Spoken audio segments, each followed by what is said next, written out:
So where's the balance though? Because in my work, there's a lot of people who have self-esteem issues. The ego is really, really low. So how do you kind of balance between having good self-esteem but then not being egotistical?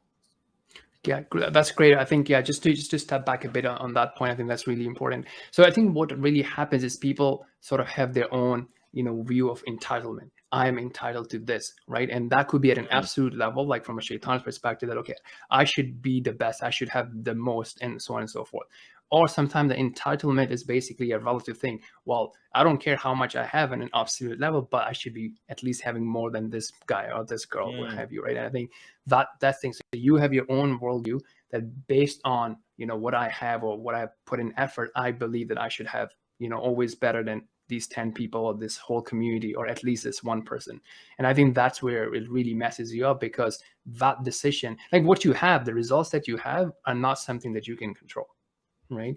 What you can control is the effort that you're putting in.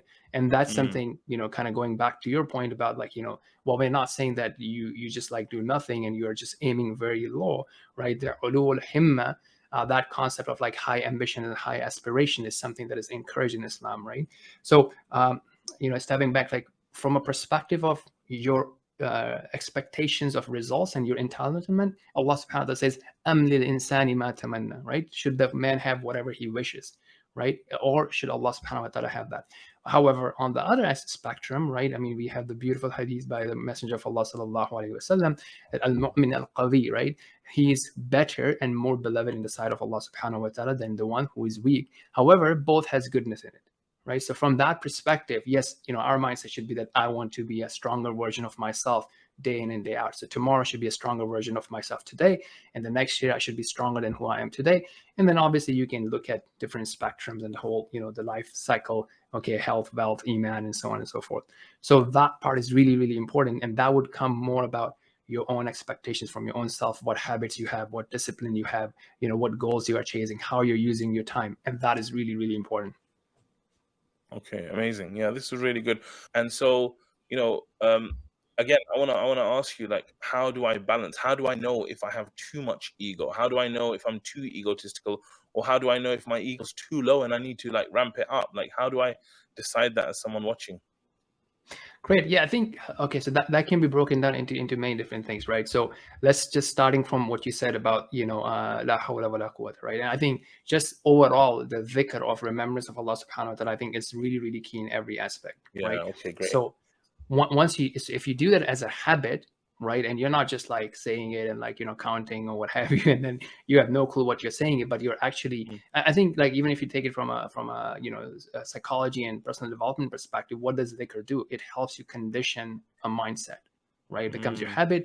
And if you're ideally conditioning yourself, okay, well, I don't have the ability and power or might to change anything except by Allah, right? Yes, I'm accountable to make effort and to to push for it. However, I understand when it comes to results, it's from Allah subhanahu wa ta'ala, right? Another beautiful thing that we have is to have a consistent use of the dua, right? Ya muqallib al-qulub thabbit qalbi ala dinik, right? That, or turner of the hearts, make my heart firm on your deen. And that was the sunnah of the Messenger of Allah sallallahu alaihi wasallam.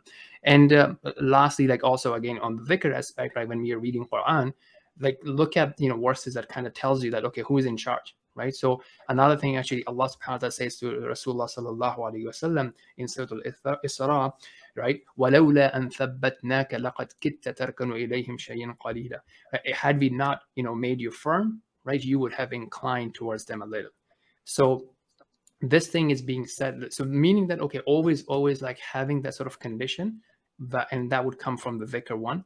B, when something happens, right, when something good happens to you, appreciate Allah subhanahu wa ta'ala. I think that's another thing. Okay, what do you do? And I think I'd like us all to think about, when something good happens, what do we do? Do we think about all of a sudden what input I put in, and oh, I worked hard and I tried and I hustled and all that?